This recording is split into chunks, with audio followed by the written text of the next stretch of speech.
Welcome back, everybody. Today we're going to be putting a set of headers on the Mustang. They will be a catted version. They also will connect to the stock catback. In the future, I do plan on getting some. They have pipes that go from the converters to the H pipe that you can get in a 3-inch size, so I can upsize the X pipe. But I'm looking for an H pipe that's 3 inch at the front and goes down to the stock size in the back. So it'll be a gradual taper, because the farther back you go, the less you need it. But hopefully you won't regret it. It does have the active exhaust, so I do believe I can keep it to a decent sound level. So this is the Stainless Power version, which is the cheaper version of the Stainless Works, but they are very well made. I've had Stainless Works before on the Crown Victoria that I had, but these are very similar looking. These will identify which side they go on. There's your clamps. They give you 2 sets of extensions for the oxygen sensors and 2 catalytic converters. Before I start to work underneath the car, I am going to look up top and see if I can get any of the bolts up top before I put it up, because I don't want to have to go up there later. So we'll check that out. Sometimes you do things and you come across stuff that if you didn't do them, you wouldn't have came across it. Right there, the alternator. There's the wire, the lug, or there's no nut. The nut is down there. So I'll be able to put that back on, but yeah, if I didn't take this all off, I would have never seen that, and if that wire fell off, it could have arced or whatever, but it was a good thing that I did it. Well, first thing, take this one bolt out, the whole air box comes out. So I got that here, and I took the top cover off. That's like 1 10mm bolt. Just in case I need the room, I did this to hold it there, but I don't know if this is going to help me right here or not, but I moved this out of the way in case I can stick my hand through there if I have to. From what I understand, none of these studs on the driver's side have to come off, so I did get this top nut off while I'm up here. I probably could have got it from the bottom, but just in case. I don't know about this side. Right now, I see no way to get to anything from the top, unless, yeah, I don't see any way up here. Maybe when you put the new ones on, you can, but not with the stock one. And down there, I got the nut off. I'd use a long extension with a 15mm, and I pulled both sides off, so I should be able to lift the engine up so I can get the motor mounts out. But I think I can go underneath now and try to start taking that off. If I have to, I will come back up top if I got to do something with these bolts, but I don't see any way as of this moment. So I also disconnected the battery just so I don't have any sparks when you're taking the starter off. And I took the catch can off because if I am going to stick my arm in there, it would have been in the way. So of course it would be in the way then. It's not in the way of anything else except for that. So after this is done, I won't have to worry about that. So if you're fortunate enough to have a lift where it's a little bit easier to maneuver yourself. So up there, man, this thing is having a hard time. There is a bolt hole for the starter, the top one. And you can get it with a long extension and a U-joint, and then the bottom bolt, and then your 2 wires here. And I don't intend to take the converter off of the exhaust manifold if I don't have to. So the next thing I'm going to do is take this bracket off. Like I said, I got that nut off. There's, I think, 4 bolts holding this thing on. maybe 3, I'm not sure. It's probably 4. And then once that's off, I can work on the header bolts. Okay, so being lucky enough to be on the lift, I'm able just to disconnect these from that frame. And then up here, just slip them back far enough so that I can get them off. So now it's disconnected. I got it held up by this here. I have the engine jacked up high enough to where the protruding stud out of this mount is flush with the hole on the top. So I got the front tube. One's a bolt that you can't see around the corner, and that one is a stud, bolt. So I'm just going to take that off, and I should have a pretty good view of all the bolts. Okay, so this is the side where you got to take some of these studs out because there isn't enough room here to slide it off of the studs. So this one here by the AC compressor, you can use a 1/4-inch wrench to get that one off. And to get the very back one up there, you can lower the engine down with no mount, so you have a little more room to get this in between.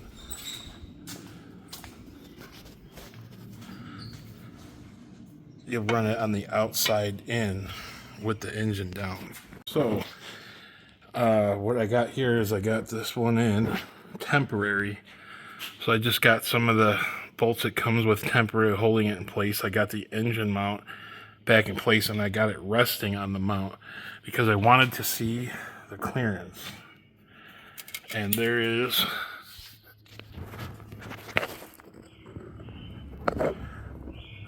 clearance all the way around, and that is the AC bracket that they talk about. I don't think that's a problem. All right, so this one is in and all tightened up. I will tell you, this side is a huge pain in the ass. As far as it's not getting the header in there, it's the bolts. So underneath this, so this won't be there when you're doing the bolts, obviously, but all these bottom ones are super accessible and easy.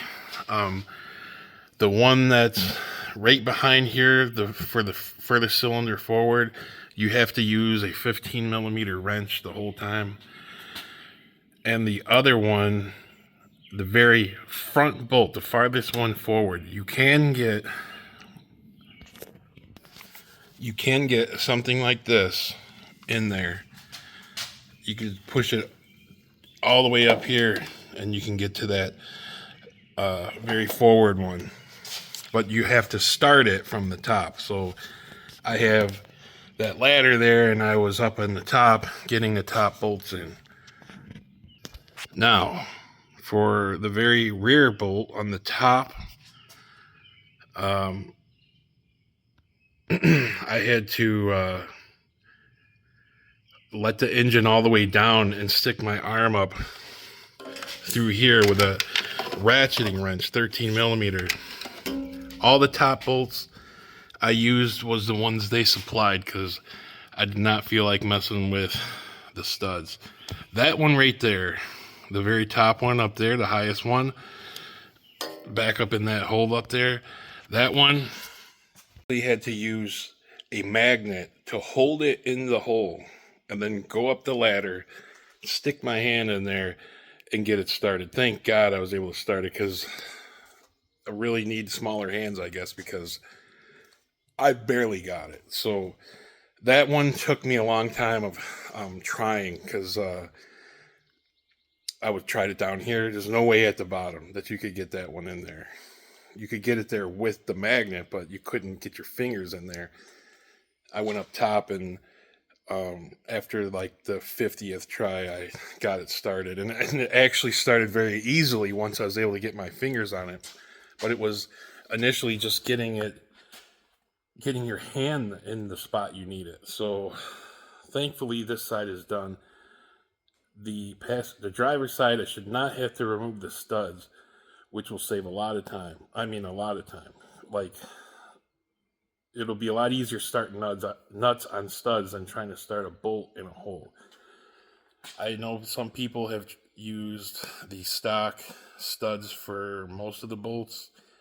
On the passenger side, they're all the bolts they supplied because it just wasn't worth me fighting it. And I'm on a lift. I can't imagine doing this on the ground. I mean, maybe the up and down thing would have been easier, or maybe two people, you know, one could hold that bolt and the other one could try to turn it. I don't know. That one sucked.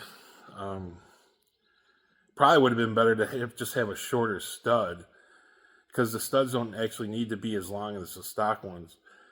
Just shorten all the studs up maybe, and then just use the stock nuts. That might work too. But now we're going to move on to the other side.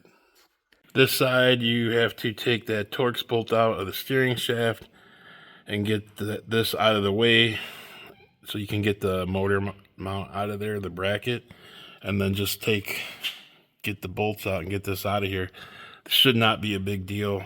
There is a lot more room, and I think this header comes out without removing studs, so hopefully that is the case. Oh, no real trickery on this side. Took the steering shaft off and I set it up there out of the way. I did mark it, so we put it back in the same spot. That farthest forward bolt you can get from the top, so I took that off first before I even started anything, and then the rest is fairly easy on the bottom. I do have new gasket, so I'm going to put a new gasket in there. I am going to try to slip the header in there without taking any studs out and see how it's going to work. Alright, as a test run, these actually went right up, no problem. Right on the studs, don't have to take any out.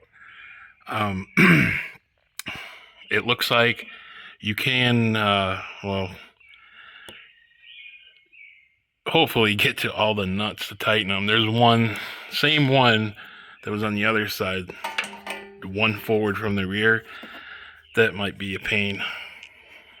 But the rest seem like you could get a tool on it. This bottom one too, that's tight, so we'll see how it goes, because that's I don't know, it's gonna be a long time with a wrench on that one, but shouldn't be fighting getting anything on. So as far as started, so we continue. So while the header was out of the way, I was able to replace that nut and put that cover back on the alternator, because that wire was just literally resting on that stud.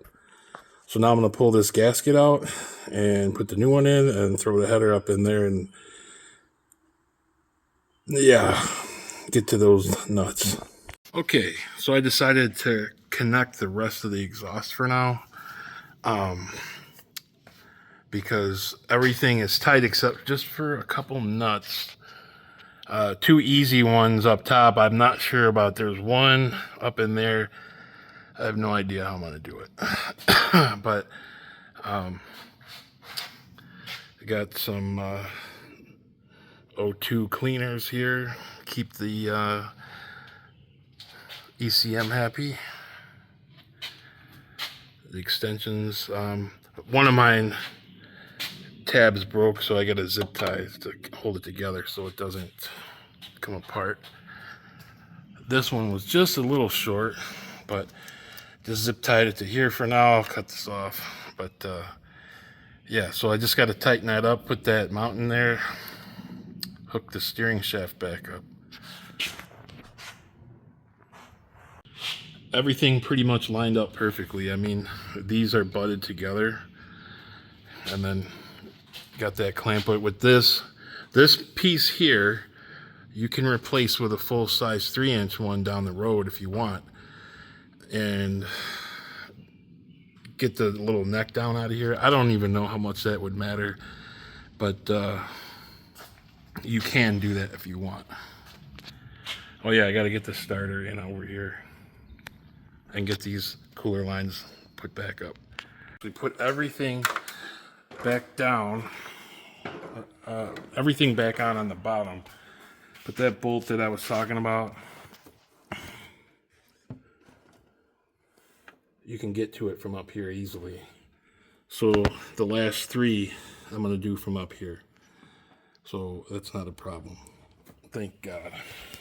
Alright, so down here, got the 4 bolts back in there. Just got to put the nut on the top. And got the steering shaft back together and Loctited this bolt. And this side I got all the bolts back in, the transcooler bracket, and there is a ground right behind the AC unit, so don't forget to put that back on. So all I got is 2 bolts and 2 wires for the starter, and we're done underneath, and I can get those last 2 nuts from the top. Alright, so we got the starter installed, wires back on. Without the stock converter in this spot, seems to be a lot more room, and there's definitely more room up there for the starter bolt up there. You can actually reach it.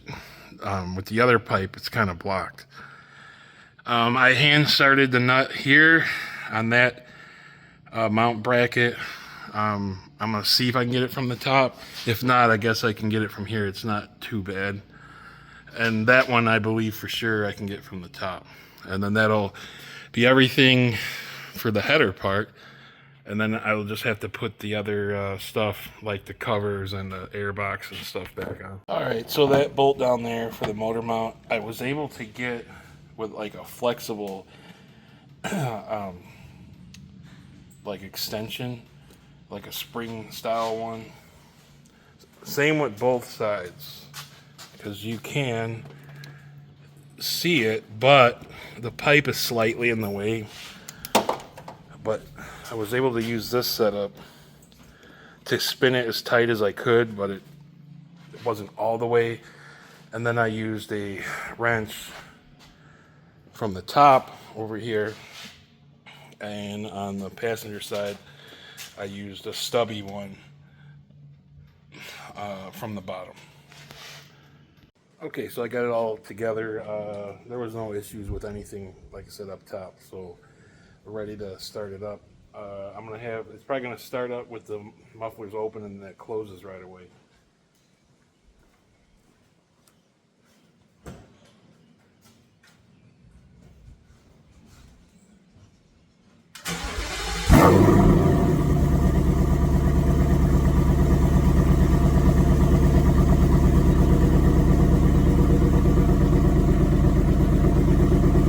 So that's closed.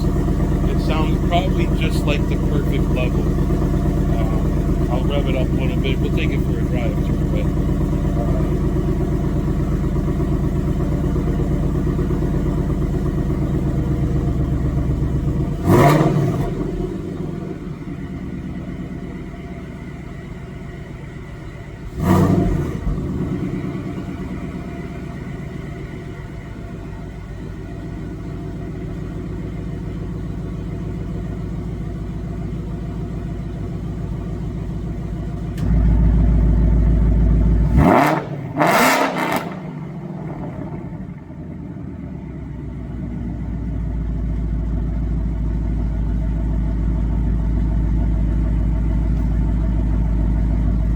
definitely way loud, so we'll take it down the road and see how it is in the car. I'm assuming in quiet mode is going to be perfectly fine. Alright, we can take it out on the road to see how it is inside. It's really, I can barely hear it. Well, I can hear it now.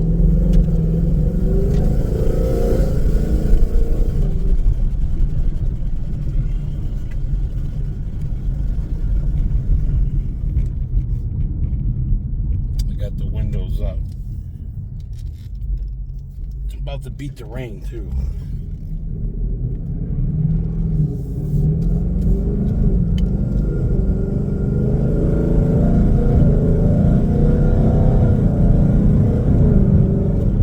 There's no vibrations in the car. It's all pretty smooth.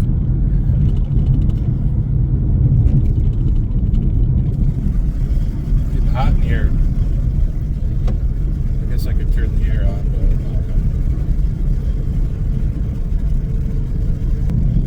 and so I don't really notice a difference between normal, sport, and track mode. They all seem the same loudness to me, but we're in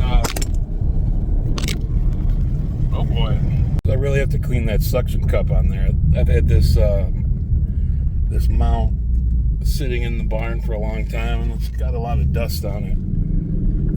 So anyway, we are in track mode.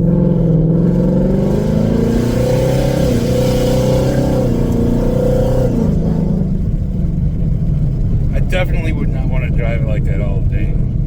All the time.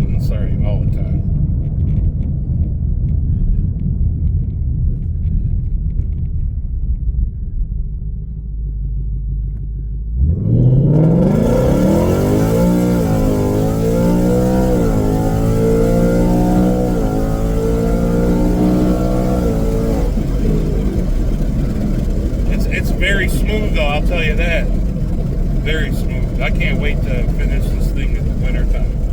It's going to be up pretty badass, I think. Now I got it back in quiet mode, and we'll get on it. It still sounds really good in quiet mode once the RPMs come up.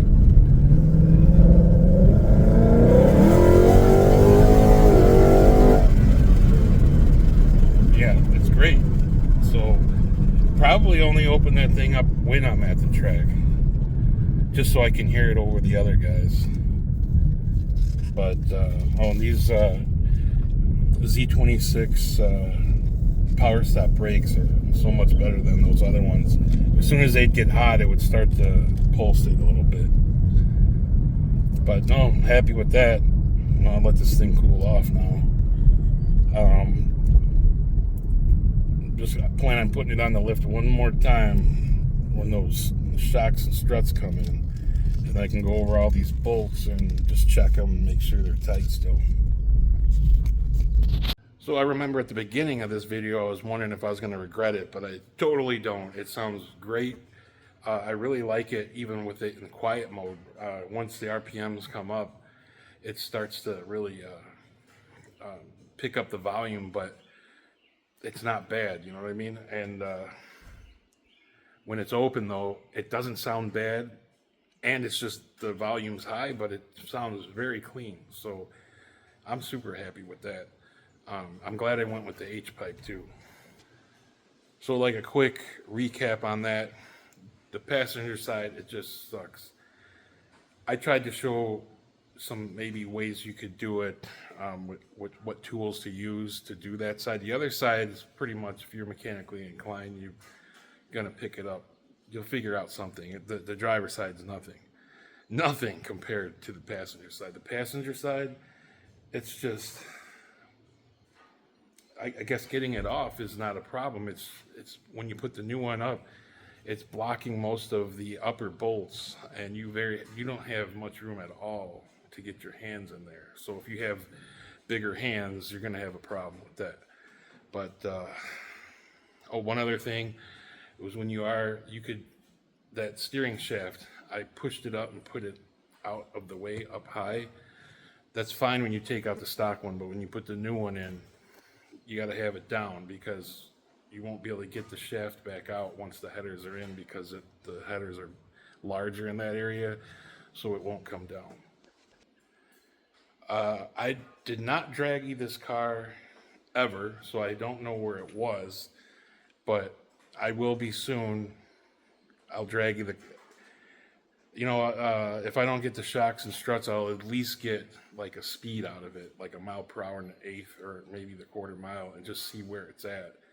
And then we'll know how, compared to, there's a million other cars out there, when they run, this has got like 100,000 miles. Let's see what it does. So maybe, possibly this week, I will get the Caltrek front struts and rear shocks, and I could be done with this thing for the summer, and then all we have to do is take it to the track and see what it'll do. I'll run the draggy at the track. There isn't really clocks there for when I go. We just race it's like a street race kind of thing, like a no prep thing, so they don't have clocks running. I have decided that stock from the H pipe back is not ever leaving, because unless if it comes off, it's coming off for another set of stock mufflers with the active exhaust because of the volume control. Because there's no way I would want it loud all the time. That would just be crazy. So, like I said, hopefully this week I get those things and see what it'll do. And I do plan on going to this K1500 outside. Buddy of mine that's got a 95 TBI motor wants to take that out and put an LS in it. So that's the next project. I kind of wanted to get this thing done so it doesn't take up my lift and I can't get it in here. I still want to use the lift for the shocks, but we'll see how that goes. So please like and subscribe. We will catch you on the next one, and there's a lot more to come. Thanks.